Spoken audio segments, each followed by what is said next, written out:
Bonjour tout le monde, c'est Fred de Jamais sans mon aiguille. J'espère que vous allez bien. Alors, je vous retrouve aujourd'hui dans un nouvel épisode de l'aiguille à papote. J'ai regardé tout à l'heure, ça fait 3 semaines que j'ai pas tourné d'aiguille à papote. Je me disais, il me manque un truc. Et oui, c'était ça. C'était, voilà, il me manque de venir papoter avec vous en brodant. En même temps, il y a eu quelques petits changements et quelques petites décisions qui ont fait que j'ai préféré me prendre mon temps et venir vous parler de tout ça, tout en partageant avec vous ma passion de la broderie. Alors, pour celles et ceux qui seraient nouveaux sur cette chaîne, je le dis à chaque fois, mais ça me paraît important. Qu'est-ce que l'aiguille à papote ? Donc, l'aiguille à papote, c'est de la broderie. Donc, mon domaine de prédilection à moi, c'est la broderie au point de croix, au point compté en couverture partielle. C'est de la broderie et c'est du papotage. Donc, je vous invite à prendre votre ouvrage, quel qu'il soit, et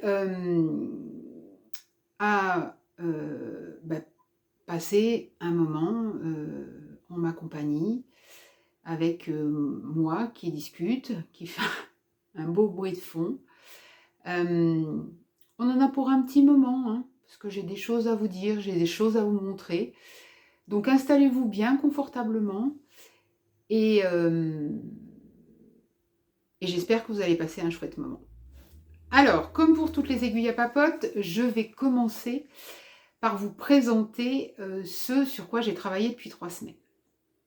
Et vous allez voir que en termes de projet classique, j'ai pas beaucoup avancé, puisque j'ai pas mal cafouillé sur un projet qui sortait un petit peu de ma zone de confort. Et c'est sur ce projet-là que je vais travailler avec vous, enfin devant vous, tout à l'heure du côté de ma table de travail. Bon.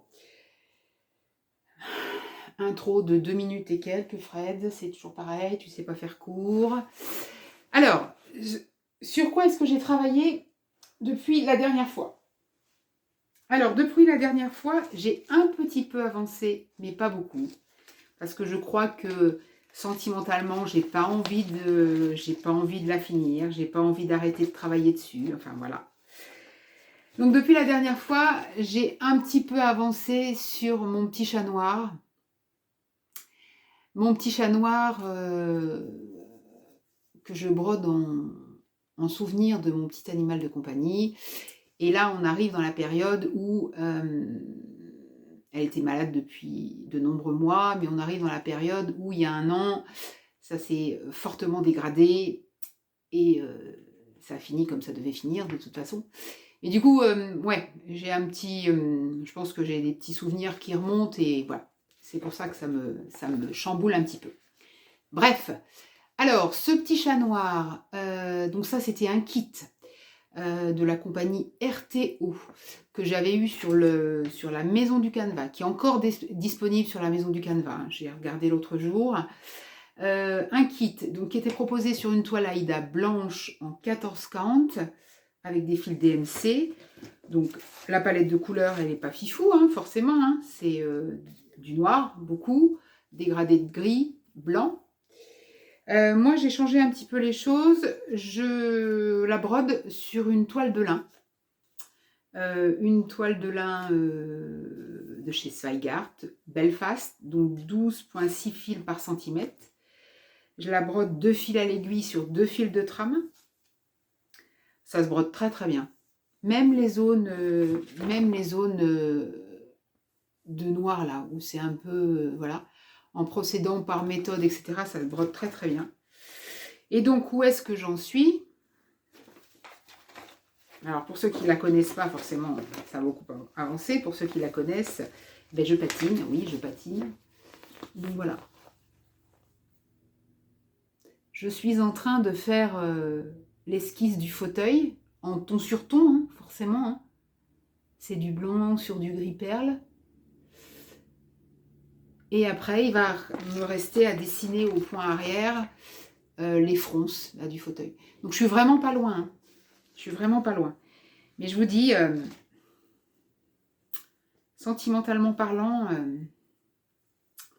ben ouais, ça remue, quoi. Ça remue, ça remue. Après, voilà. Je me laisse guider par ce que je sens, ce que je ressens, et puis voilà, pas d'obligation comme d'habitude. Euh, pas de choses très compliquées. Hein. Point de croix, total, full stitch, hein, et point arrière. Voilà. Et le point arrière, c'est plutôt du point lancé, plutôt d'ailleurs. Et ça se fait, honnêtement, ça se fait très très bien. Voilà pour le petit chat noir. Ensuite, j'ai travaillé pas mal sur quelque chose qui était plus simple. Parce que ces dernières semaines, j'ai eu besoin de réfléchir. Et si vous me suivez, vous savez que la broderie, ça me permet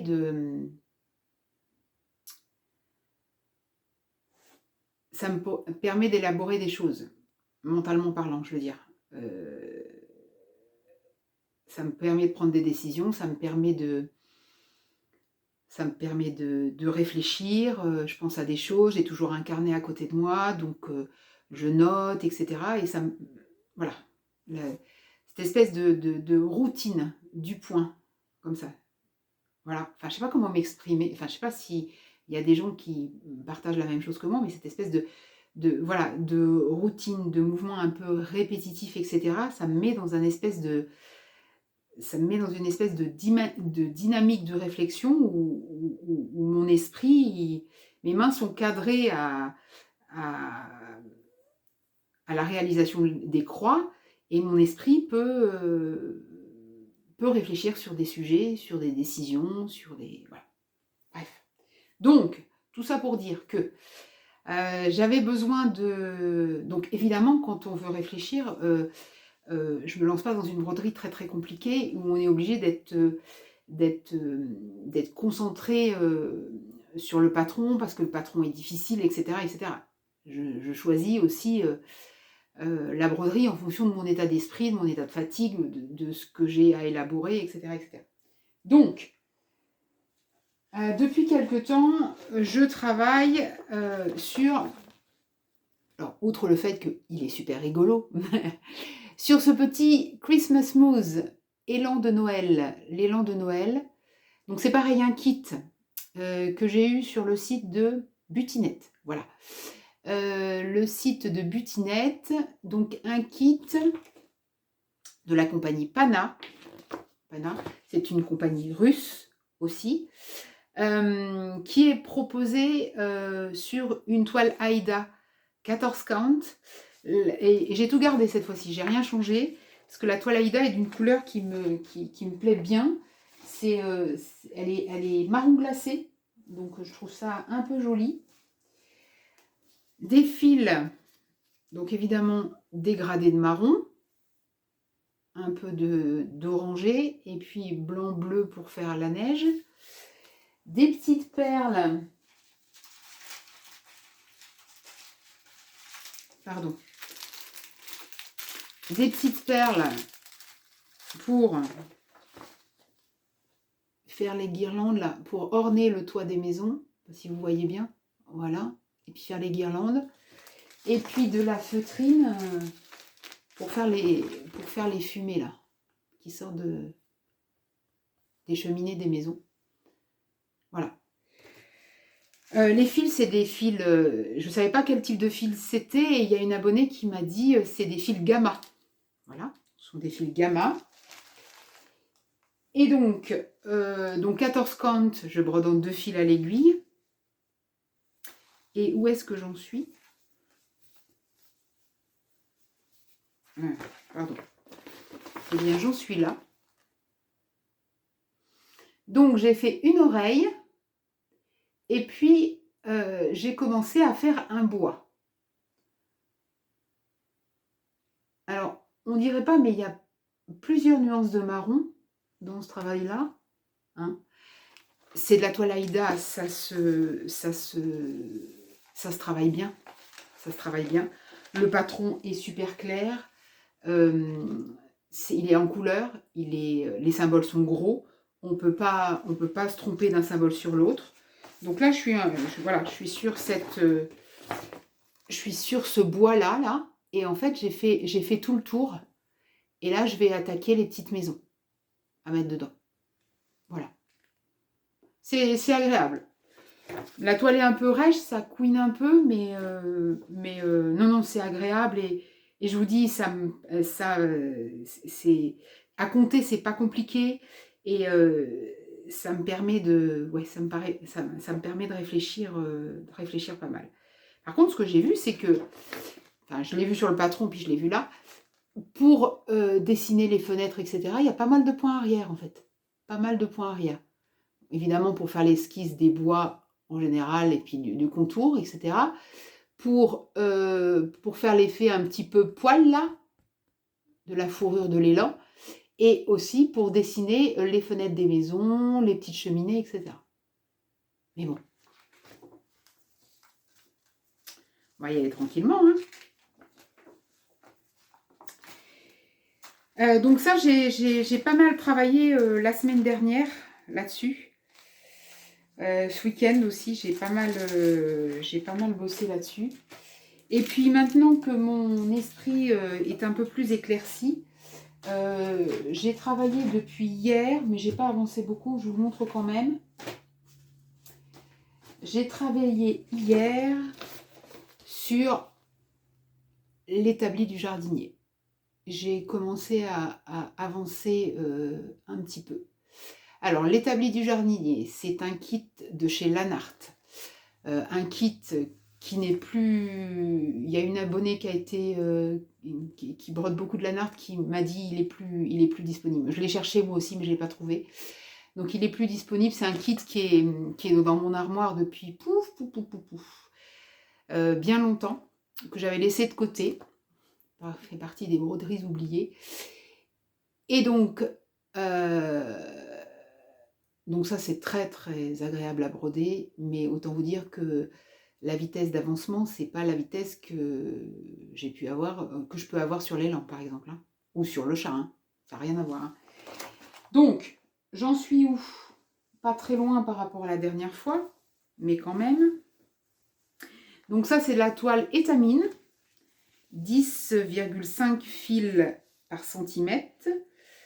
Ça se brode dans 2 fils à l'aiguille sur 2 fils de trame, ou alors un fil à l'aiguille sur un fil de trame, puisque vous avez des effets parfois de perspective et de floutage.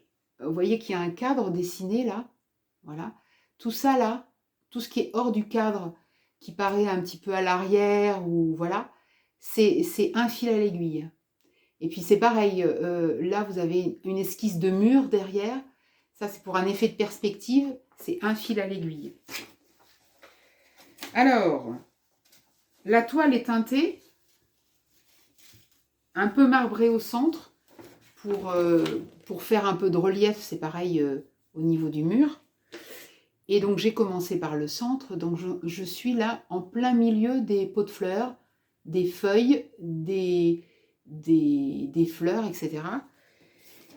Et là, du dégradé de couleurs, hein, on dirait pas hein, comme ça, hein, mais il y a pléthore de couleurs quand même. Alors, où est-ce que j'en suis? Je vais vous mettre le... Voilà. C'est encore sur le tambour, j'ai brodé ce matin un peu. Voilà. Donc, j'ai pas avancé beaucoup depuis la dernière fois. Là, je suis partie sur faire des zones sombres. Alors, vous dire comment je procède, etc., quand c'est très confetti, ben, je ne saurais pas vous dire parce que j'ai pas de méthode en fait.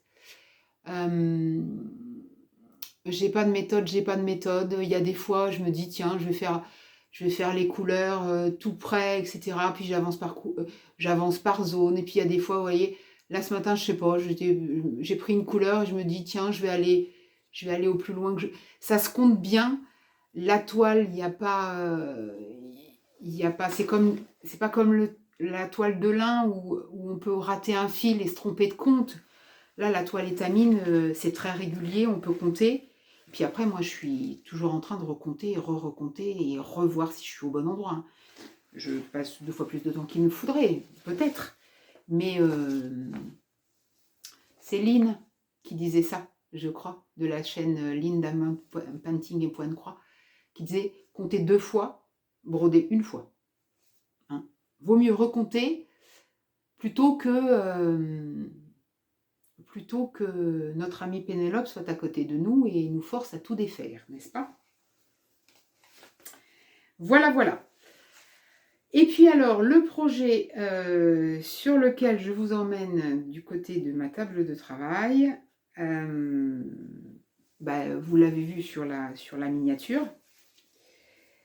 Donc c'est un projet que j'étais partie sur un truc, ça n'a pas marché. Et finalement, je pars sur autre chose et je ne sais pas si ça va marcher, mais je suis têtue. J'aime pas abandonner, j'aime pas. Alors après, j'aime pas abandonner, mais je sais modifier les choses et je sais ne pas m'entêter, ne pas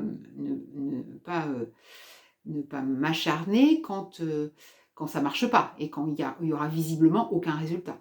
Mais je veux quand même essayer de prendre mon idée initiale et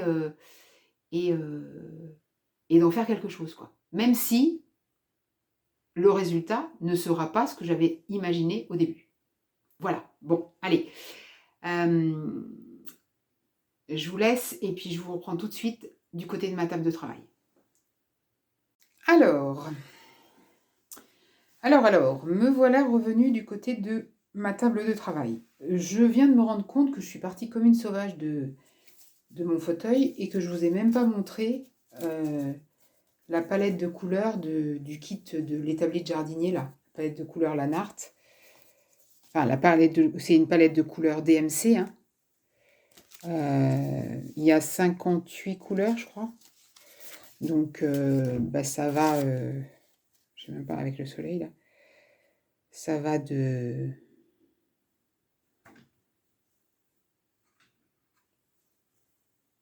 marron beige, en partant sur des verts, du bleu, puis toute une palette de orange et de... Voilà. Fil DMC. Normalement, il y a ce qu'il faut, hein. Pour avoir brodé quelques lanartes, il y a ce qu'il faut. Après, voilà, s'il m'en manque, ils mettent les références, donc je suis pas inquiète. Je gaspille pas mes fils, mais j'y vais pas non plus à l'économie, quoi. Voilà. Bon, allez. Maintenant que cette petite boulette est réparée, team vidéo non préparée, n'est-ce pas? Je vais vous parler de mon petit cafouillage. Alors,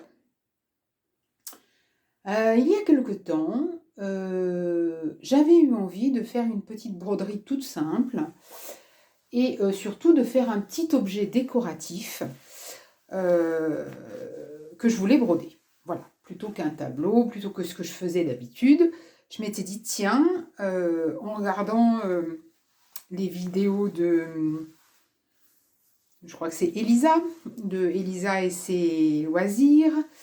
J'avais vu des petits coussins de ciseaux, des petits bijoux de ciseaux qui pouvaient être super sympas pour accrocher à ces ciseaux. Et puis voilà. Donc j'avais trouvé mes petits motifs. Je voulais une lettre un peu sympa et puis un petit motif sur l'arrière.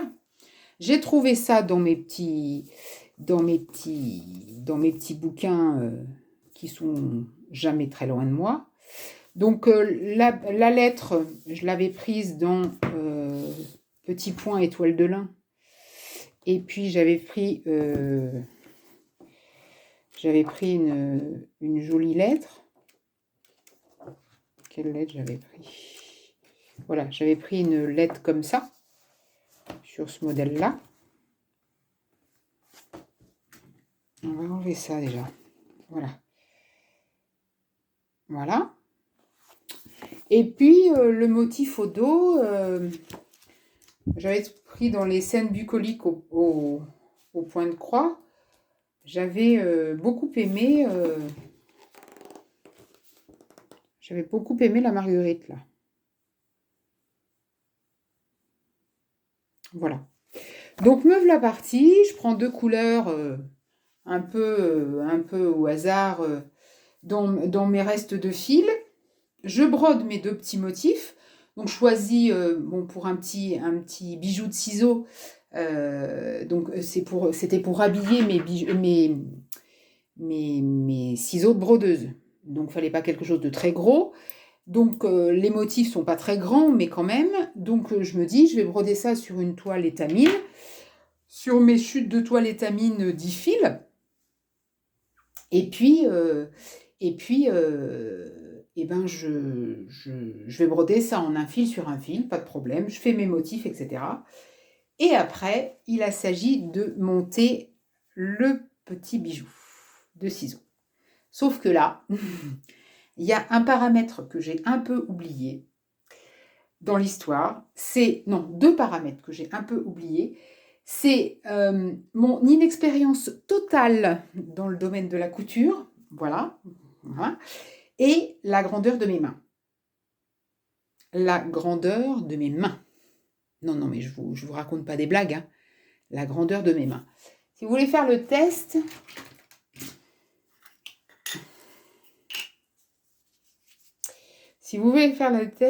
mesurez entre la base de votre main, là où le poignet se plie, et l'extrémité du majeur, comme ceci. Moi, il y a 20 cm. Je ne vous raconte pas des blagues. Hein. 20 cm. Donc, à ce niveau-là, c'est plus des mains, quoi. J'ai 20 cm là. Le petit objet, il devait faire 5 cm en longueur et 3 cm et demi en largeur. À coudre avec mes mains, avec mes grosses mains qui sont perclues de douleurs articulaires. Alors, autant vous dire que j'ai cafouillé sévère. Donc, vous voyez, les petits motifs, ils étaient faits. Hein. Il y avait mon prénom, la lettre de mon prénom. Bon, après, c'était pas... le choix n'était pas judicieux, mais sur le motif, par rapport à la fleur, c'était pas trop raccord en termes de style. Mais voilà. Et puis, la fleur au dos était bien, etc. Voilà. Sauf que quand il a fallu assembler les deux, mais là, moi, avec une aiguille, regardez l'épaisseur de mon pouce par rapport au truc. Enfin bon, bref. Je me suis agacée, mais sévère. Et je me suis dit, Fred, non, laisse tomber, c'est pas la peine. Voilà, tu n'y prends plus de plaisir. Sauf que je suis têtue et que j'aimais beaucoup ces petites marguerites. Donc je me suis dit, non, il n'y a pas, j'ai envie de broder, ces petites marguerites. En plus, j'étais attachée à mon choix primitif de couleurs que je ne trouvais pas judicieux, mais je m'étais dit, c'est pas grave, c'est un premier truc, je le garderai en souvenir du premier truc que je fais, et après je vais progresser, etc. Donc je m'obstine, je persiste, et je me dis, ben voilà, alors, je ne ferai pas de bijoux de ciseaux, puisque c'est trop petit. C'est trop petit pour mes yeux, pour mes mains. Eh bien, qu'à cela ne tienne, oui, c'est dur à dire ça. Eh bien, je vais faire un bijou de fenêtre. Tac.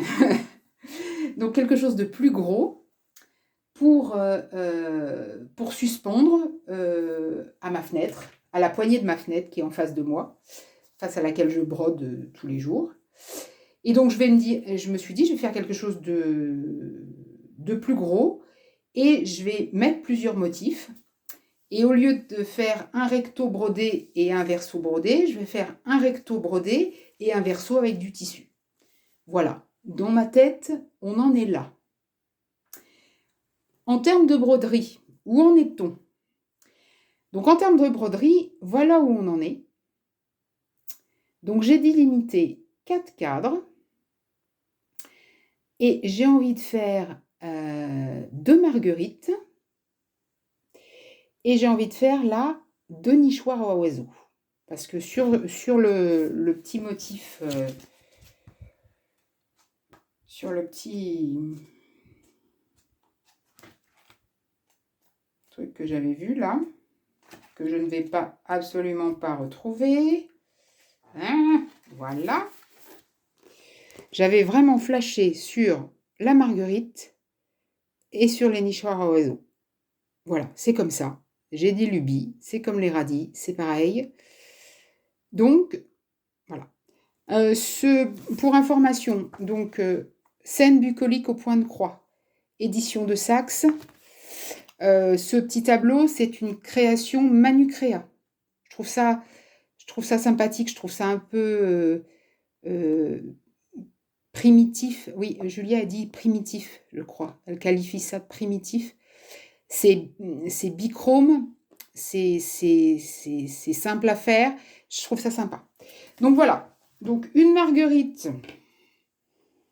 là et là, un nichoir oiseau là et là, et après ça, donc il serait plus grand, parce que ça fait, j'ai fait des carrés de 5 par 5, donc ça fera du 15 cm sur 15 cm, et là je pourrais coudre même à la main sans me sans voilà, sans problème avec mes mains, avec un beau ruban, un bouton, enfin bon, enfin ça c'est ce que j'imagine, hein. Je vais peut-être pas y arriver, mais c'est pas grave. C'est pas grave, je suis dans cette optique-là. Bon allez, je vais m'installer et puis je fais le cadrage, pas toujours évident. Je vous passe en voilà. Et normalement, quand je vais monter, ça va, on va être dans le champ. J'en ai passé des heures à cafouiller, hein. Je peux vous dire, hein. Parce que rien que pour faire les 2 petits motifs là, ces 2 motifs là, celui-là et celui-là là, le temps de faire le point arrière, entourage, tout, j'avais mis 5 heures pour faire ces 2 là. Et je crois que j'ai dû mettre, j'ai dû cafouiller pendant 2-3 heures avant de lâcher l'affaire, avant de récupérer un autre morceau de toile, parce que ça, je l'avais brodé dans un coin, avant de récupérer un autre morceau de toile, et de refaire 4 cadres, point arrière, etc. Ah mais non, mais... Attendez, je regarde si la lampe gêne pas. Normalement, non. Non, normalement, c'est bon. Donc alors, je suis restée sur mes couleurs initiales. Même si j'avais dit que c'était pas le meilleur choix, tant pis. Je veux rester sur mes couleurs initiales. Donc j'avais pris du bleu marine, donc 939 en DMC. C'est des fils que j'avais déjà, hein. Et puis du 3752 qui est un bleu gris. Et je trouve que ça va bien avec... moi j'aime beaucoup le bleu, c'est une de mes couleurs chouchou. Et puis ça va bien avec le gris un peu environnant pardon, de mon atelier. La toile, c'est une chute de toile Lugana écrue, 10 fils par centimètre. Et donc du coup, je brode en un fil à l'aiguille sur un fil de trame. Donc ce qui fait un aspect un peu fin et délicat. J'aime bien. J'aime bien. Je revérifie mon... Voilà. Et donc quand je vais monter là. Je vais monter là.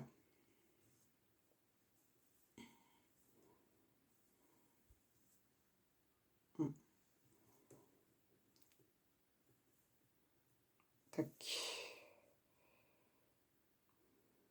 Tac.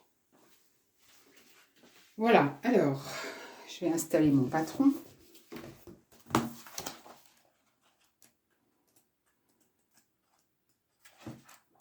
Hors champ de la caméra, évidemment.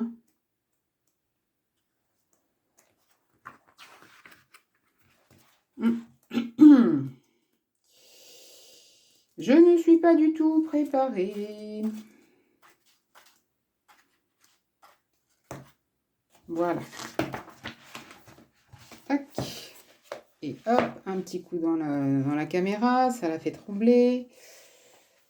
Aïe, aïe, aïe. Hop.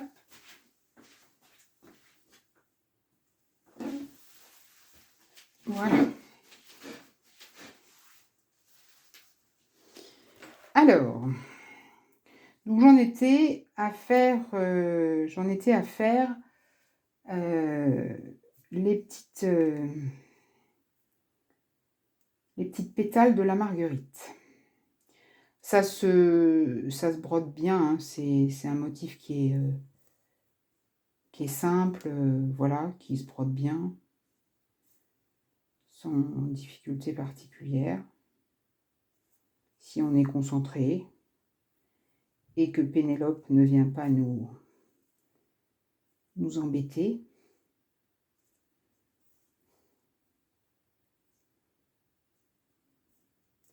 Comme d'habitude, je fais quelques points pour démarrer. Donc c'est pas, je devrais arriver à pas trop me tromper, mais bon, peu importe, après tout. Enfin, après tout. Faudrait que je l'efface, mais... Alors, je vous disais tout à l'heure en introduction que ces dernières semaines, j'ai eu besoin de réfléchir parce que il faut que je me rende à l'évidence que ma fatigue, qui est occasionnée par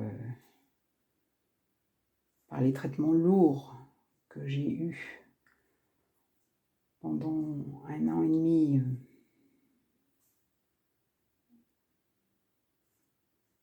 il y a 3 ans, puis les médicaments que je prends actuellement pour éviter les récidives. Donc tout ça m'occasionne de la fatigue, des douleurs musculaires, articulaires. C'est pas sans impact sur mes yeux.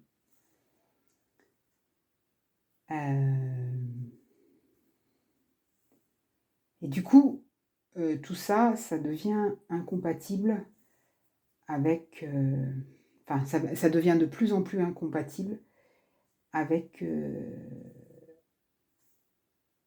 mon exercice professionnel tel qu'il est actuellement.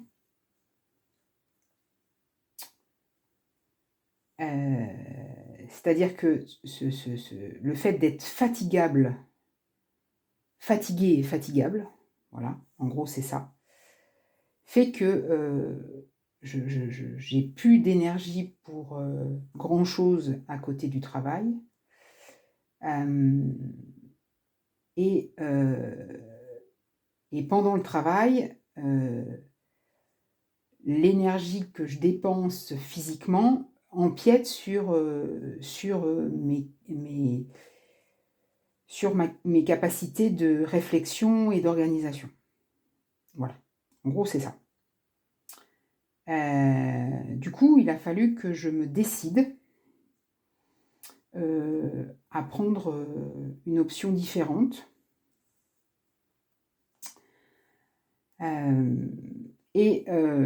Alors, rien n'est fait pour le moment, puisque ça va être un travail de longue haleine pour arriver à faire ce que je veux, si j'arrive à faire ce que je veux. Mais ce qui a été plus difficile, c'est de prendre cette décision-là. Parce que des changements de direction professionnelle, j'en ai eu. mais c'était toujours moi qui les avais initiés. C'était une question d'envie. C'est-à-dire j'avais envie de faire autre chose, j'avais envie d'évoluer vers autre chose, j'avais envie de voir autre chose, etc. etc. Là, si mon état de santé n'était pas en jeu, j'aurais voulu continuer l'exercice de ma profession telle que je la faisais avant. Sauf que c'est plus possible. Enfin, c'est plus possible. Disons que je sens que je vais dans le mur. Et avant que ce soit irrémédiable, voilà, il fallait que je prenne la décision de voilà, ce que tu faisais avant, et ben va falloir le faire autrement. Va falloir alors qu'est-ce que j'ai encore? Boutiquer. Qu'est-ce que c'est que ça? Ça, c'est un bout de... Non mais... Vous avez vu le truc? Je crois que c'est un bout de... Et là, on va me dire, Fred, ça c'est parce que tu surfiles pas tes toiles et il y a des petits bouts de toile qui s'échappent et tu les prends dans les fils. C'est exactement ça. Vous avez exactement raison. Donc voilà. Donc voilà,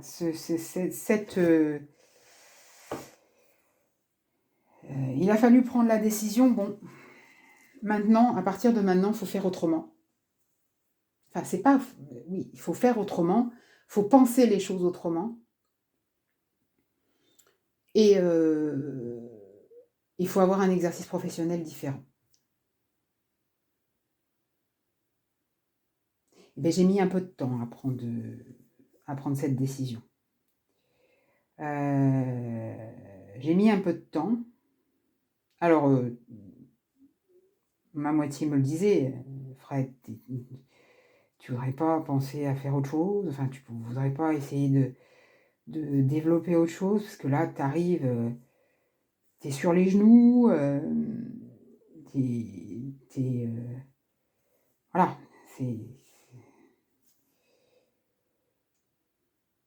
Mais il n'y a pas plus têtu que celui qui veut pas voir, quoi. Hein. Alors, c'est pas que je voyais pas, hein, je me disais, oui, effectivement, je suis fatiguée, oui, effectivement. Et puis c'est quand la fatigue devient plus présente que tout le reste et que la fatigue est prépondérante et vous empêche de réfléchir et vous empêche de... Ouais. Donc voilà, donc la décision elle est prise, ça c'est sûr. Maintenant, faut travailler à la réalisation de la nouvelle option. C'est pas gagné, c'est pas fait, mais autant avant, comment dirais-je, j'avais l'impression d'être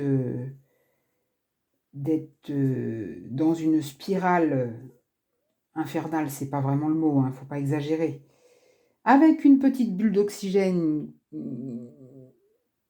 qui est la broderie, hein, faut pas se le cacher, enfin voilà, hein, je me suis jamais cachée de ça. Mais voilà. Autant là maintenant, donc j'avais vraiment l'impression d'être dans cette spirale. Autant là maintenant, rien n'est fait, mais comme la décision est prise, eh bien, j'ai comme l'idée la vision d'une lumière au bout du tunnel. Et la preuve en est, c'est que même si je suis fatiguée, ma tête recommence à pouvoir élaborer des choses, à pouvoir réfléchir, à pouvoir dire ah tiens ça on pourrait le faire comme ça, je suis en train de faire des bêtises, On pourrait faire ça comme ça, on pourrait envisager les choses comme voilà. Je peux de nouveau élaborer des choses. Ce qui était devenu compliqué, et ce qui serait de plus en plus compliqué, si j'étais restée dans la même dynamique, qui n'était plus une dynamique d'ailleurs, hein, qui était subie. Quand on commence à subir les choses, quand on commence à subir les choses, à ne plus en être maître parce que, alors voilà, à ne plus en être maître parce que c'est trop difficile, et ben, alors je défais, n'est-ce pas? Parce que j'ai une boucle quelque part, là, et je ne sais pas la tirer.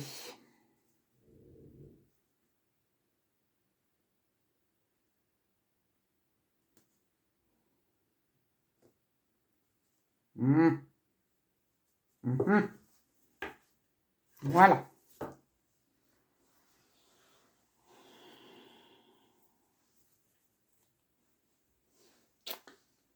Donc voilà. Donc maintenant, je peux de nouveau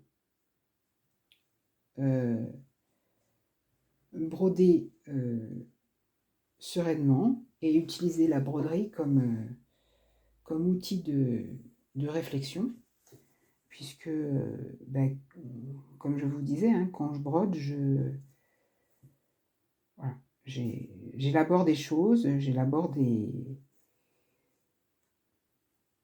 suis capable de me dire, tiens, il faudrait qu'on fasse ça comme ça, il faudrait que je fasse ça comme ça, etc., etc. Je note, je note en vrac, et, les idées me viennent. Alors, il y en a des bonnes, il y en a des pas bonnes, il y en a des à retravailler. Après, on retravaille un peu tout en équipe, et puis généralement, il en sort des choses qui sont pas mal.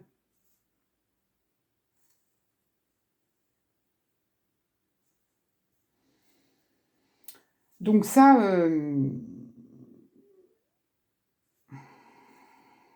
c'est une bonne chose quand même. C'est une bonne chose, c'est une bonne chose. Et puis au fur et à mesure de cette réflexion, je vous avais lu, hein, lors de l'aiguille à papote numéro 2, le texte de Goethe là, sur le pouvoir de l'engagement, qui dit que, en gros, quand il y a des choses à faire, des choses à imaginer, tant qu'on ne se lance pas,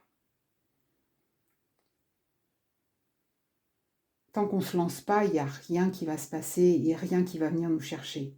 Mais quand on fait le premier pas, il y a des choses qui se mettent sur notre route, qu'il faut savoir identifier, bien sûr, et qui nous donnent de l'énergie, et qui nous donnent de quoi avancer, que ce soit matériellement, que ce soit psychologiquement, que ce soit en termes de, de, de, de motivation, que voilà,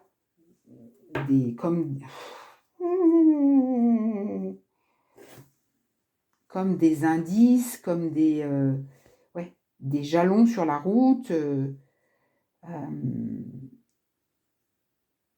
Et voilà, c'est exactement ça en fait.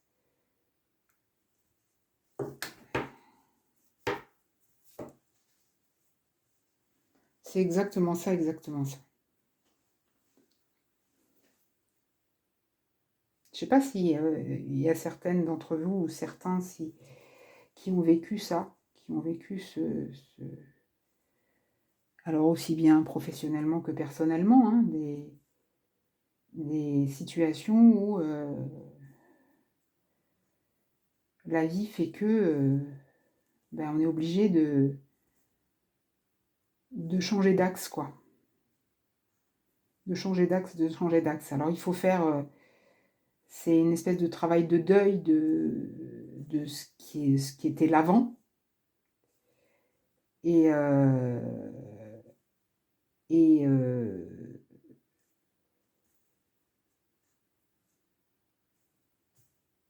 ouais, il s'agit pas de tirer un trait, hein, sur ce qui s'est fait avant, ce qui est fait avant, voilà. Mais il s'agit de, voilà, il s'agit de pas s'enfermer dans quelque chose qui, à terme, heu, à terme, s'il y a une certitude, c'est qu'à terme, ça nous fera du mal. Donc, n'hésitez pas à me dire en commentaire si vous aussi vous avez vécu des situations comme ça où, vous avez dû, ben, voilà, changer, pas mal de choses pour vous adapter à une situation nouvelle.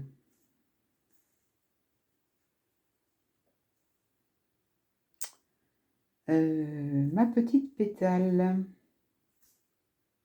Non. Ah si, je suis là.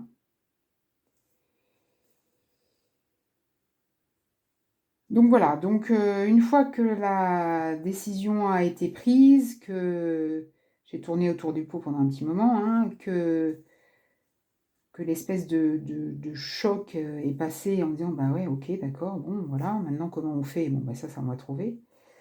Une fois que j'ai été un peu plus libérée de tout ça,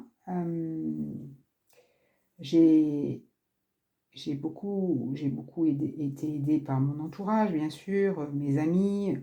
J'ai vu des amis, hier soir, on a beaucoup parlé, enfin ça m'a fait beaucoup de bien, tout le monde, est avec moi, on va dire, on va dire ça comme ça. Donc voilà, heu, les choses vont avancer petit à petit, enfin gentiment. Je veux toujours être plus je veux toujours que les choses se fassent plus vite que le reste, hein, mais bon, pas vraiment possible ça.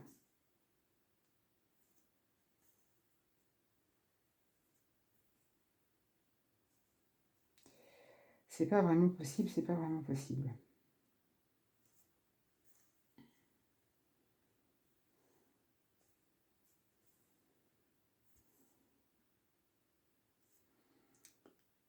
Mmh mh.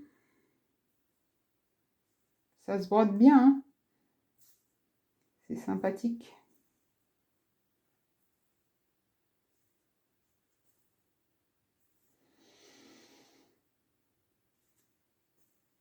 Et puis alors, il y a un truc aussi, ça fait partie du cheminement.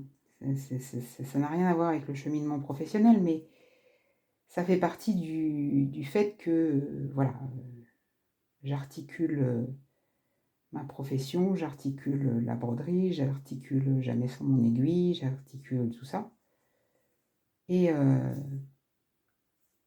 l'autre jour, hem,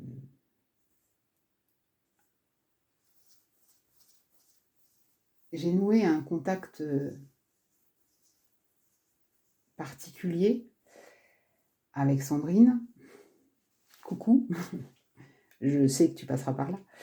Avec Sandrine de la chaîne, Sandrine Polypassion, parce qu'on s'est trouvé, des points communs, à travers nos vidéos, donc les points communs de broderie bien évidemment, mais aussi de lecture et puis d'humour,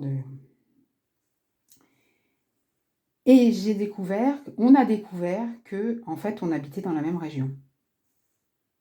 Non seulement dans la même région, mais à proximité de la même ville, quoi. Donc ni une ni deux, on s'est dit qu'on allait se rencontrer. On n'a pas eu une seule seconde d'hésitation. Enfin, tu me diras Sandrine, mais moi j'ai pas hésité une seconde. Et et et on s'est rencontrés lundi après-midi. On a papoté pendant 1 heure et demie, je crois bien, autour d'un café et et voilà. Et le le match virtuel a, a- est devenu un match réel. Voilà, on s'est super bien entendu. Enfin, j'espère. Non, non, c'est sûr. Enfin, moi, on n'avait pas de doute. Je pense que l'une et l'autre, on n'avait pas de doute. Mais après, voilà, on sait jamais, enfin, on n'est jamais sûr de, de qui on va rencontrer. Voilà. Mais voilà, super rencontre, super partage. 1 heure et demie à parler de broderie. Mais ça m'était jamais arrivé, ça, moi, de parler de broderie avec quelqu'un. Ça m'était jamais arrivé. Enfin, je veux dire, c'est la raison pour laquelle j'ai fait cette chaîne. C'est-à-dire que j'ai pas trouvé de quelqu'un avec qui partager euh, les petites astuces de broderie, ah tiens, tu travailles sur quoi? Ah non, t'as pas peur que ça fasse ça? Ah non, moi je pense pas que ça m'est jamais arrivé. Et alors là, le kiff total, quoi. Le kiff total. Et puis, additionner à ça la lecture, ben alors là, combo gagnant. Combo gagnant. Donc, belle rencontre, beau partage. On va remettre ça, bien évidemment. Et, euh, et ouais, c'était chouette.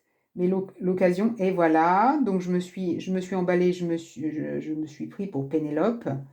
J'ai fait une ligne de trop pour mon pétale. Et donc, on va remettre ça, évidemment. On va remettre ça, évidemment. Euh, non, c'était chouette. C'était chouette, c'était chouette. Je suis revenue avec la banane. C'était bien. C'était bien. Voilà. Ouais. J'ai bien aimé. Enfin, voilà. C'est. Mhm. Alors, je me suis plantée. Je me suis plantée. Je me suis plantée. J'ai fait une ligne de trop.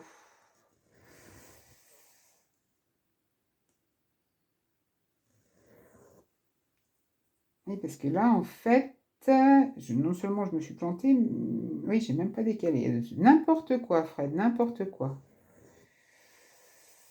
Donc voilà, donc chouette moment lundi soir,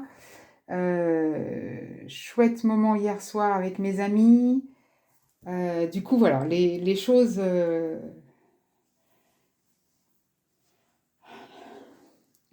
Je ne suis pas arrivée au bout du chemin, mais j'ai des jalons, voyez-vous. J'ai des jalons, j'ai des jalons. Alors, oui, alors ça, il faut que je fasse un point de décalage, pardon. Et puis,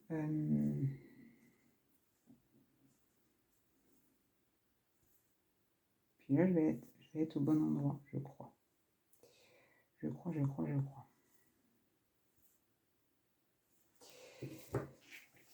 Je bois un petit coup parce qu'à force de parler.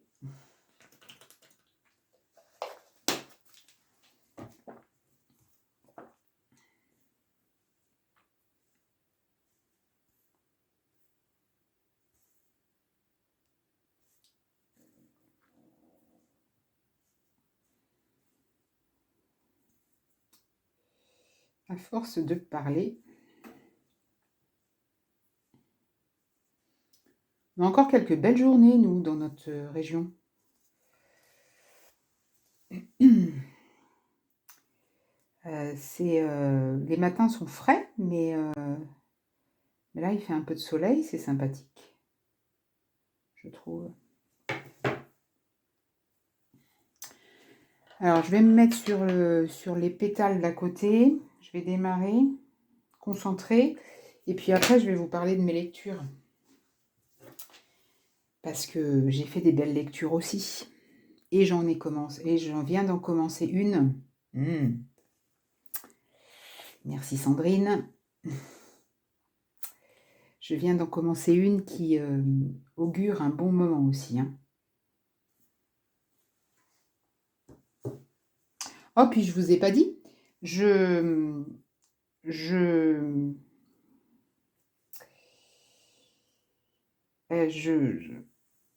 alors, j'avais toujours dit que je m'étais toujours dit, puisque j'en ai jamais parlé par ici, que je ne participerais pas à un sal parce que pour moi, ça représente une pression. Alors, je me mets la pression pour tout et n'importe quoi, et donc j'avais pas besoin de mettre une pression supplémentaire. Les tentations sont grandes, n'est-ce pas? Donc il y a déjà eu le sal de Line, mais de toute façon, je ne pouvais pas y participer puisque ce n'était que des toiles estampées. Moi, je ne fais pas de toiles estampées. Ensuite, il y a eu le sal. Alors, c'est les salles que j'ai vu passer, hein. Il y en a beaucoup de salles, hein. Il y a eu le sal de Julia, de la chaîne Rose Cocon, sur la couronne de la forêt. Et là, je dis merci le destin, parce que je suis arrivée un peu en retard. Et donc je me suis dit non, je m'y mets pas, je suis en retard, je vais me mettre une pression. Honnêtement, si je l'avais su, celui-là, j'aurais craqué. C'était sûr et certain. Mais je me suis dit non, Fred, c'est un signe, attends, on va pas te mettre ça là-dedans, t'es pas dans le truc. Enfin bon, bref, voilà. Et puis, là, je suis tombée sur la chaîne de. Enfin, je la connaissais, hein, cette chaîne, mais je regarde pas souvent parce que elle fait pas que de la broderie, elle fait aussi de la couture, puis pas que du point de croix. Sur la chaîne de Fabienne, de Un petit fil, et qui est en train de commencer le sale Cozy Winter. Elle est en train de l'organiser. Et alors là, je dis, ben voilà, je suis foutue. Je suis foutue, je suis foutue. Oh, puis bon, voilà, hein, je suis foutue. Ça démarre la semaine prochaine, ça démarre le 19 octobre. Je vous mettrai en barre d'infos le lien de sa vidéo où elle présente le sal. Donc Fabienne, au départ, elle est coloriste. Oui, c'est bien Fabienne, bien. Oui, c'est parce que son diminutif, c'est Fabi. Mais oui, son prénom, je pense que c'est bien Fabienne. Et donc, elle est coloriste et donc elle peint, elle crée des diagrammes, mais aussi elle teinte des fils, etc. Enfin, c'est une vraie artiste, quoi. Donc, le sal, le diagramme, c'est quelque chose de sa création. C'est quelque chose qu'on va découvrir, ça va être sous forme de scénettes. On va le découvrir au fur et à mesure, puisqu'elle ne va pas nous donner les scénettes tout à la fois. Et on a le choix de prendre ou le matériel qui est en vente sur sa boutique, ou alors de le faire avec une toile qu'on a déjà. On peut imaginer prendre du fil DMC, voilà, dans les tons des couleurs qu'elle va proposer, etc. Il faut juste soit être inscrite au groupe Facebook, donc Cozy Winter, ou alors elle avait dit sur un petit fil overblog, je pense qu'il y a possibilité pour ceux qui n'ont pas Facebook. Donc voilà. Bref, me voilà perdue. Moi, j'ai fait le choix de commander les fournitures sur sa boutique. C'est de l'artisanat, voilà, ça a un coût, mais voilà, c'est un choix personnel, mais vous pouvez faire complètement autrement, hein. Elle n'impose rien, hein. Elle n'impose pas d'acheter chez elle, rien du tout, hein. Tout ce qu'elle veut, c'est créer une synergie de broderie qu'on brode ensemble du 19 octobre à fin février, je crois, il me semble. Voilà. Donc voilà. Donc ben voilà. J'ai craqué. J'ai craqué, j'ai craqué. Tant pis pour moi.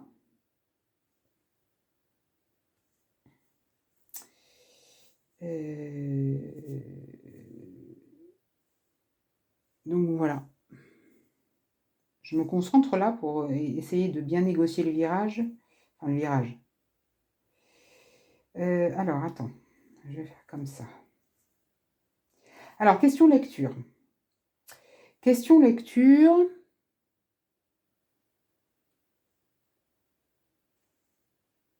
toute façon, je vais le voir si ma Marguerite, elle a une sale tête ou pas. Question lecture. Donc, je vous ai laissé lors de la dernière aiguille à papote avec ça, L'été de Katia, de Trévagnan. J'ai adoré. J'ai adoré. Je vous rappelle l'histoire brièvement. On est juste avant la Grande Guerre, à l'été 1914.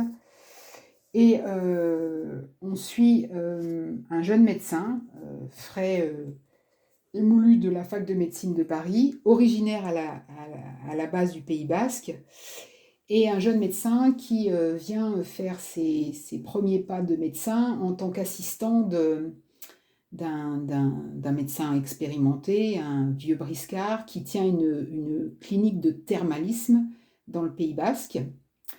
Ce jeune médecin, il est très intéressé par les écrits de Freud, très intéressé par la littérature. Voilà, pour vous situer un petit peu le personnage. Et puis, au détour d'une consultation, on va dire, il rencontre une jeune femme qui s'appelle Katia, qui vit un petit peu en retrait avec son père et son frère jumeau, dans une vieille bâtisse en arrière du Pays Basque. Et il tombe amoureux de cette jeune femme, tout en sachant que cette jeune femme et sa famille sont entourées il y a une espèce d'aura de mystère. Elle est très solaire, elle est très libre, elle est très en dehors des conventions féminines de l'époque, voilà. Son frère jumeau, il est acide, il est acerbe, il a un humour très particulier, il est tantôt avenant, tantôt glacial, tantôt... Enfin voilà, c'est un personnage un peu particulier. Et leur papa, c'est un monsieur qui passe son temps dans les livres, qui est, voilà, qui est très érudit et qui ne vit que pour ce qu'il apprend dans ses livres et qui vit dans son monde. Voilà. Et donc une relation va se nouer entre donc Jean-Marc, ce jeune médecin, et Katia.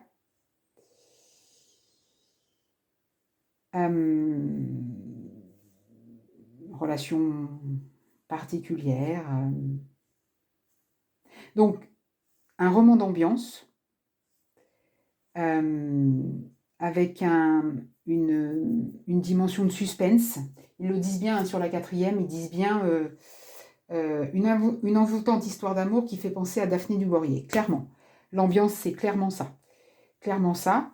Donc, il n'y a pas d'action, mais il y a une écriture, un langage, une maîtrise des mots. C'est super. Enfin, moi, j'ai beaucoup aimé. J'ai beaucoup aimé, je vous le conseille fortement. Et puis ensuite, j'ai lu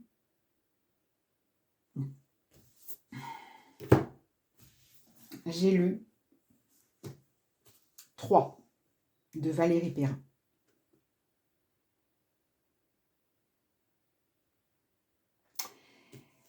Et ben, j'ai beaucoup aimé aussi. Non, j'ai adoré aussi. Alors, Valérie Perrin, donc c'est marqué là, je ne sais pas si vous voyez là, mais par l'auteur de Changer l'eau des fleurs. Valérie Perrin, elle a été co-scénariste de Claude Lelouch sur plusieurs de ses films.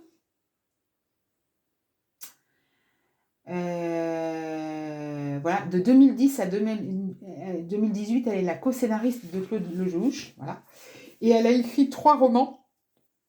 Elle a écrit, dans l'ordre de parution, elle a écrit Les Oubliés du dimanche.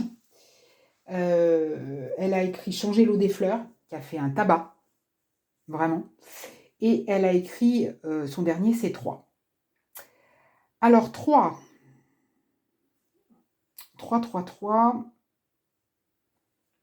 comment vous dire? 3, c'est l'histoire. Alors, c'est une histoire qui a une double temporalité. Il y a une temporalité actuelle. On suit dans les premières pages Virginie, une femme un peu solitaire, un peu isolée, qui est revenue dans son village natal pour y prendre un poste de journaliste ou pigiste dans le journal local. Et le roman commence et elle doit couvrir un fait divers. On vient de retrouver une voiture immergée depuis apparemment de nombreuses années dans le lac du petit village. Le petit village, c'est un petit village, je ne sais pas s'il existe ce village, La Comelle, village de La Comelle, en Saône-et-Loire, à côté d'Autun. Et donc, première temporalité, donc de nos jours. Et deuxième temporalité, cet événement l'a fait se remémorer, revenir 30 ans en arrière dans ce même petit village. Et donc on suit 30 ans en arrière la rencontre de 3 jeunes enfants, puisqu'ils se rencontrent à l'école primaire. Oui, c'est ça, il me semble. Donc 3 enfants,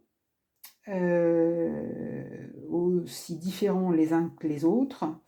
Alors il y a d'abord Adrien qui est un petit garçon sensible, effacé, intelligent, qui vit avec sa maman qui a une âme un peu d'artiste. Adrien, il est né d'un adultère, puisque son papa est un homme marié, qui a une première famille, et il voit son père très rarement, et ils n'ont pas grand-chose à se dire, en gros. Ensuite, il y a Étienne.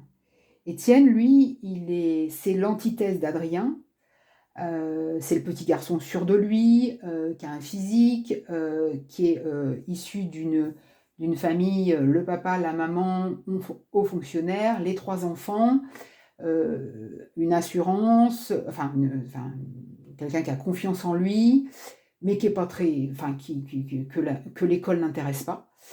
Mais un petit garçon qui est aussi en souffrance parce qu'il est né entre un frère aîné avec qui il n'a pas trop de contact, mais qui est respecté par son père, et une petite sœur. Donc son grand frère, c'est Paul-Émile, et une petite sœur, Louise, qui est adulée par son papa. Et Étienne n'a aucun contact avec son père. Avec sa maman, ça passe très bien, il y a une belle relation d'amour, etc.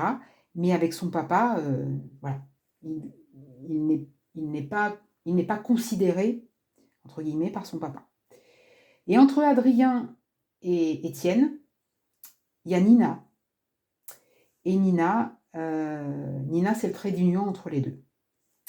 Nina, c'est une petite fille écorchée vive, on va dire ça comme ça, qui vit avec son grand-père, qui est le facteur du village, qui n'a jamais connu son père, et qui a été abandonné par sa mère peu de temps après sa naissance. Voilà. Elle a été confiée, abandonnée, oui, par sa maman, qui était Sa maman, c'est la fille de son grand-père, voilà. Et donc, elle n'a pas revu sa maman, et elle est élevée par son grand-père. Et ces trois-là, ils se rendent compte, ils ont 11 ans, je crois, vont grandir ensemble, vont faire leurs premières expériences ensemble. Je suis en train de refaire la même boulette que tout à l'heure. Ah non, mais là, je vais vous rattraper le coup. Ils vont faire leurs premières expériences ensemble. Et puis, ils vont se construire leur vie.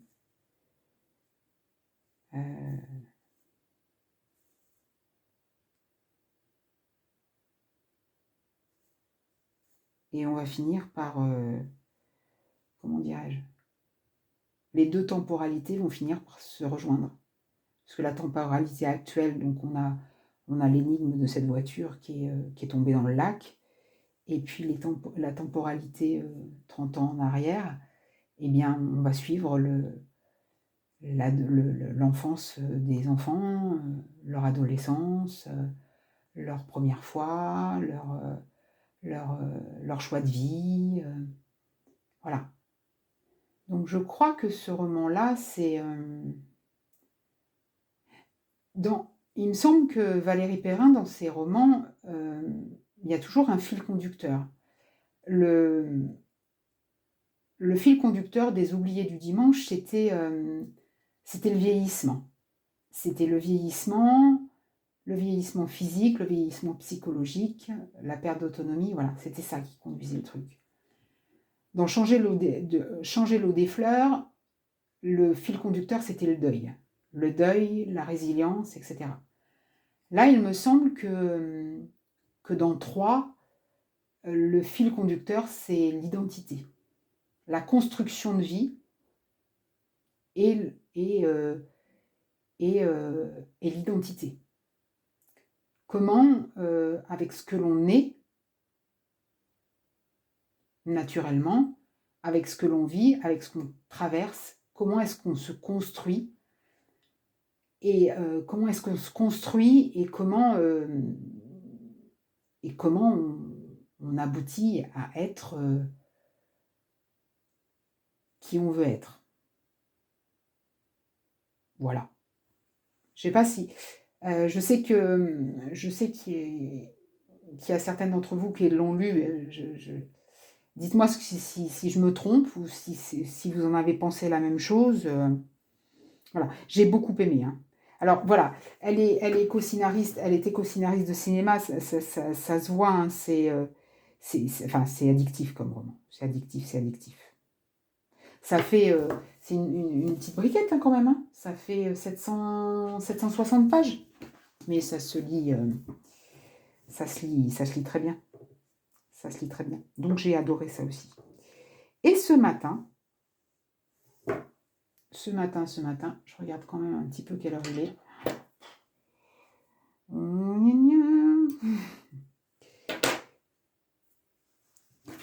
Alors, je parle beaucoup, je brode un peu, mais pas beaucoup, pas tant que ça quand même. Hein. Voilà, il me reste plus qu'à faire le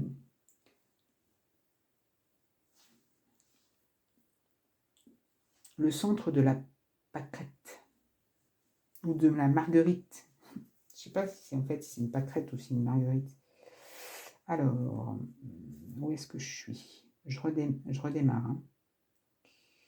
Essayer de ne pas faire de bêtises. Essayez de ne pas faire de bêtises. C'est un grand... Hop. Vous voyez, j'avais dans l'espoir de commencer un petit nichoir à oiseaux, mais même pas. Il n'y aura pas...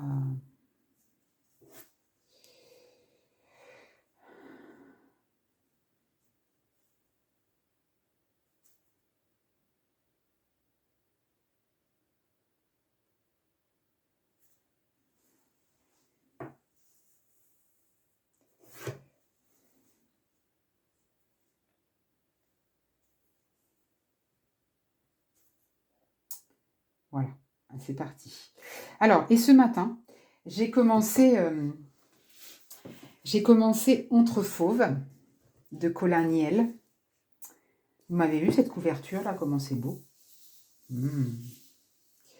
Alors, Entre Fauves, c'est un livre qui m'a été offert par Sandrine quand on s'est rencontrés.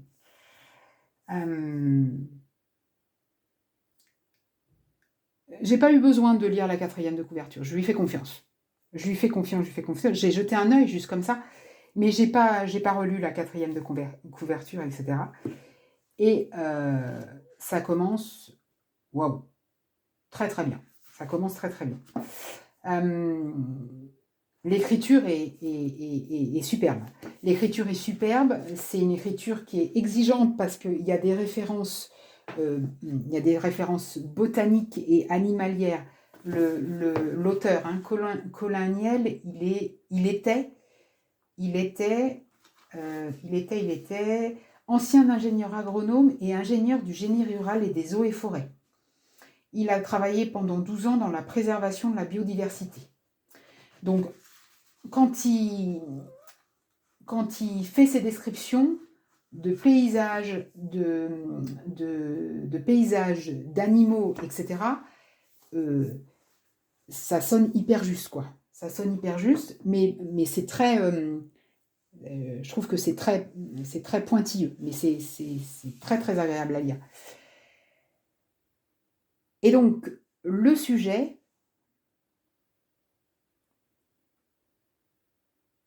Donc là, j'ai lu les 3 premiers chapitres.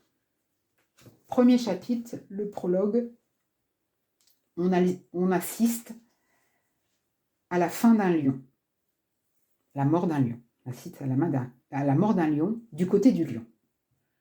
Deuxième chapitre, on apprend à connaître Martin, qui est garde forestier dans le parc national des Pyrénées, qui s'inquiète parce que il y a un ours qu'il ne retrouve pas, qui est identifié mais dont ils ont perdu la trace, et qui mène une croisade anonyme contre les chasseurs, les grands chasseurs.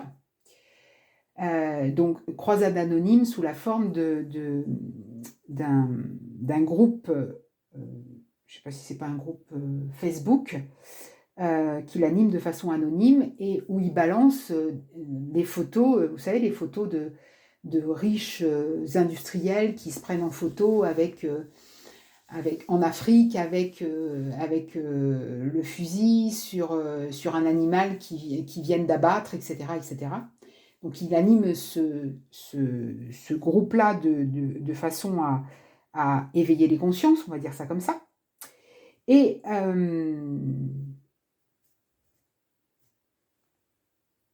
il travaille depuis quelque temps sur une photo qu'il a débusquée sur le net, une photo qui montre une jeune femme avec un lion mort un peu plus loin, et une jeune femme qui tient un arc, mais un arc de chasse, hein, pas un arc de loisir, un arc de chasse. Et cette photo-là, il n'arrive pas à remonter la piste. Voilà. Et 3e chapitre, on suit Apolline, qui pour ses 20 ans, a reçu en cadeau de son père un arc de chasse. Dernier cri. Alors là, je ne vous dirai pas le modèle, les détails, etc., mais c'est hyper détaillé. Et donc, on suit Apolline, et Apolline, donc pour ses 20 ans, elle reçoit cette arme-là, et avec le cadeau supplémentaire de son père qui lui dit « Je t'emmène en Namibie et tu vas pouvoir traquer ton premier lion. » Voilà. Et Apolline se souvient que le premier animal qu'elle a tué,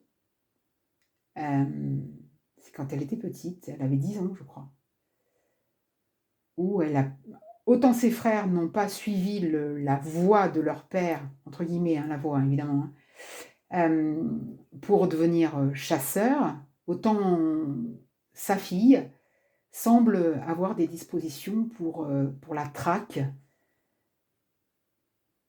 et la chasse. Comment vous dire que c'est glaçant? C'est bouh! Donc vous voyez que les temporalités sont un peu inversées. Le lion mort, Martin qui cherche la jeune femme, on comprend que la jeune femme c'est Apolline. Là, la première scène, ça s'est passé avant, enfin voilà. Mais si je lis la dernière phrase de la quatrième, entre chasse aux fauves et chasse à l'homme, vallée d'Aspe dans les Pyrénées enneigées et désert du Coacoland en Namibie, Colaniel tisse une intrigue cruelle où aucun chasseur n'est jamais sûr de sa proie. Silence titre un scénario très astucieux et La vie titre remarquable. Voilà.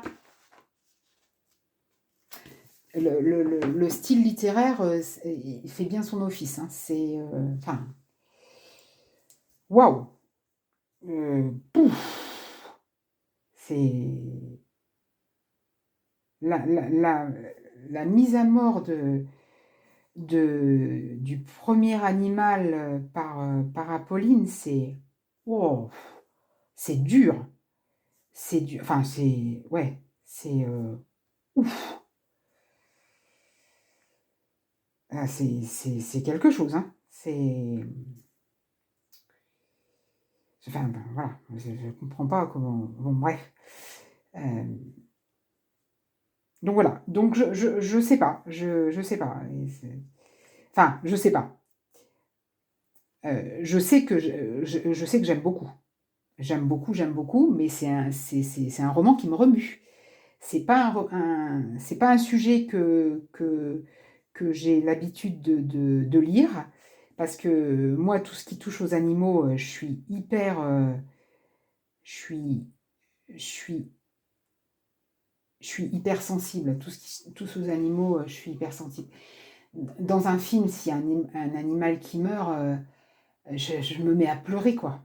Et alors que le pire, ça a été dans... Je ne sais pas si vous suivez, si vous avez vu Game of Thrones, mais dans la première saison, quand le loup d'une des filles, là, la louve d'une des filles, elle meurt, mais j'ai pleuré. Ils sont tous dézingués à côté, j'ai pas pleuré, mais quand le loup, il meurt, mais j'ai pleuré. Donc moi, les animaux, c'est quelque chose qui... ça me bouleverse, quoi. Ça me bouleverse, ça me bouleverse. J'ai pas dit que les humains, ça me bouleversait pas, hein, attention. Hein. Mais voilà, donc c'est quelque chose que j'ai pas l'habitude de lire. Et ma foi, mon Dieu, c'est un roman qui est engagé. Hein. Engagé, engagé. Hein. Voilà. Donc, bah, voilà, j'en ai lu 40 pages ce matin. Et j'ai pas pu attendre plus longtemps, Sandrine, pour le commencer. J'ai pas pu. J'ai fini 3 quand même, mais voilà. Et puis, cette couverture, c'est magnifique ça. Il est tellement beau. J'aime beaucoup les félins, moi. Voilà, voilà ce que je voulais vous dire de mes petites aventures, de mes petites péripéties de ces dernières semaines.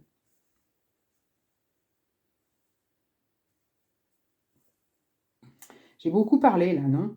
Je crois, hein, il me semble. Et j'ai toujours pas fini ma marguerite. Ou ma pâquerette, comme vous voulez. Et je suis en train de faire des bouclettes. Ah là là. Bon, en tout cas, vous, j'espère que vous allez bien.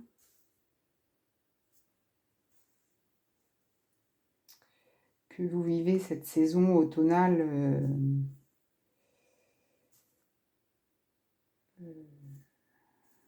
sereinement, que vous n'êtes pas trop embêté par les pénuries d'essence.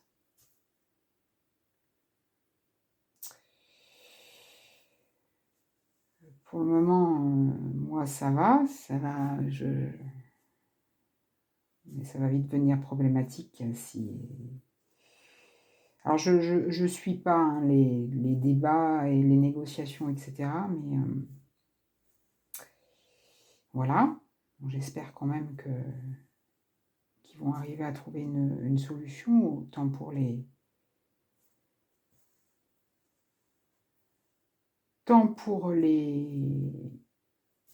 salariés des raffineries que pour les utilisateurs, hein, forcément. L'idée, c'est arriver à contenter tout le monde, c'est ça le plus dur.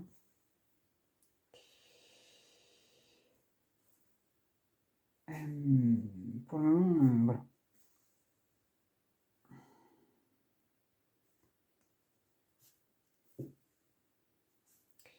Je voudrais finir ma pâquerette avec vous quand même. Ma pâquerette ou ma marguerite, je sais pas quoi en penser finalement. Si c'est une pâquerette ou une marguerite.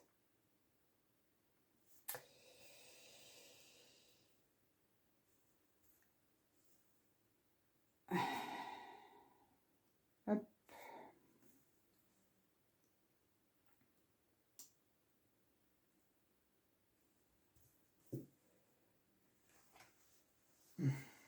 Et une bouclette, encore une bouclette. Et alors vous, sur quoi est-ce que vous brodez? Est-ce que vous avez commencé vos projets de Noël? Je sais que bon, il y a celle qui brode pour le sale de Lynn, donc forcément ça, c'est des projets d'hiver. Il y a la couronne de la forêt, qui peut être un projet d'hiver, d'automne, mais aussi de printemps. Euh, donc il y a les salles d'hiver qui commencent à apparaître. C'est bizarre, hein, j'ai l'impression que je ne vais pas broder beaucoup d'automne en fait. Parce que là, je vais... bon, il y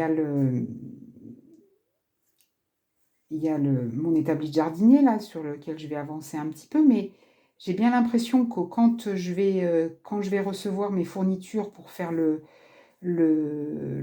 sale Cozy Winter de Fabienne, j'ai bien l'impression que je vais passer en mode Noël. J'ai l'impression que je vais ressortir mon projet Mirabilia de Miss Christmas Eve, là, la dame sapin, que je l'appelle, et qui sera dans les mêmes couleurs que le sale en plus. Donc j'ai peur que, ouais, j'ai peur que de zapper un peu, un peu l'automne. Ouais, que je travaille sur mon monochrome d'édite aussi. Mais tant de choses. Hop. Allez, dernière rangée et la marguerite est terminée. Ouais, j'ai l'impression que je vous ferai peut-être une petite vidéo parce que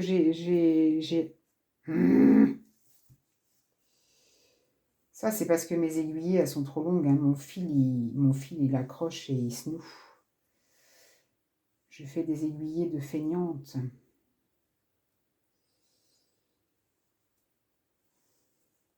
Oui, je vous ferai peut-être la semaine prochaine, je vous ferai peut-être une petite vidéo sur quand je recevrai le matériel pour le sale.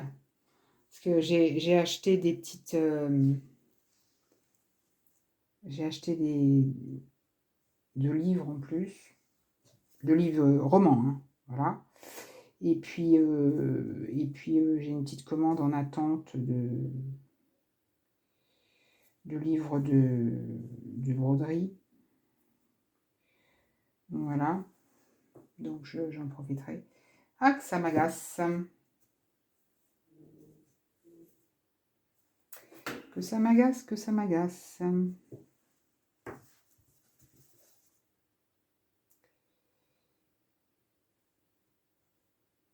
Mais vous savez quoi? Là, je vais prendre la solution.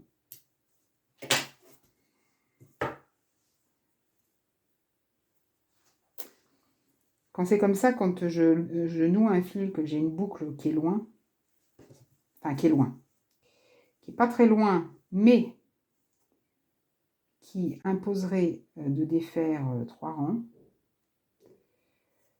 généralement, j'arrive à couper au milieu de la boucle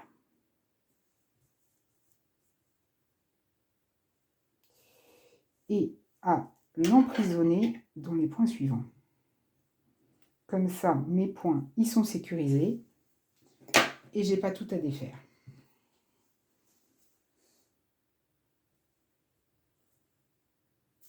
J'ai des petites astuces comme ça.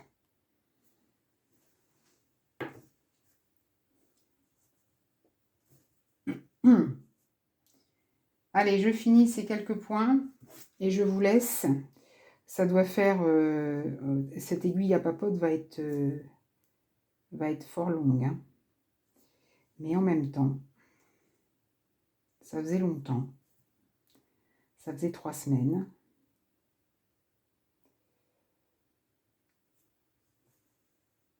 Et il y avait des choses à dire.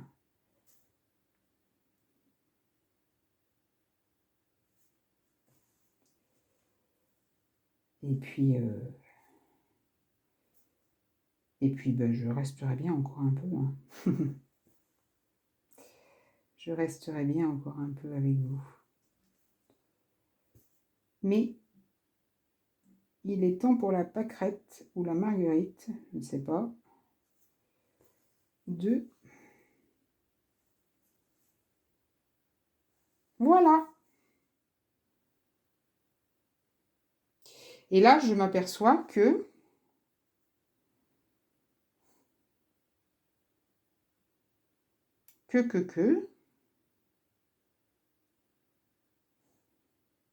Pour moi, j'ai une erreur.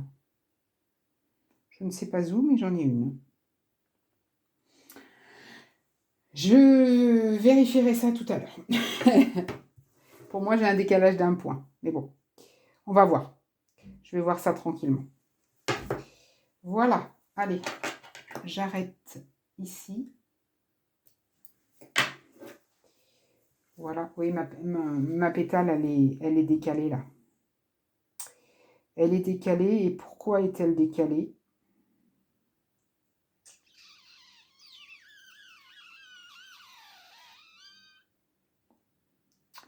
Parce que c'est pas ça. Pourquoi est-elle décalée? Tac, tac. Oui, voilà, j'ai compris. J'ai compris. Pénélope va encore me rendre visite.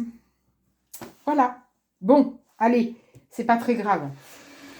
Je vais vous laisser sur ces quelques notes. Décidément, un projet cafouillage, hein, mais bon, peu importe. Je vais vous laisser. J'espère que cette vidéo vous aura plu. N'hésitez pas à me laisser des commentaires, hein, comme d'habitude. Je vous souhaite une bonne journée, une bonne soirée ou une bonne nuit, selon le moment où vous regardez cette vidéo. Et je vous dis à tout bientôt.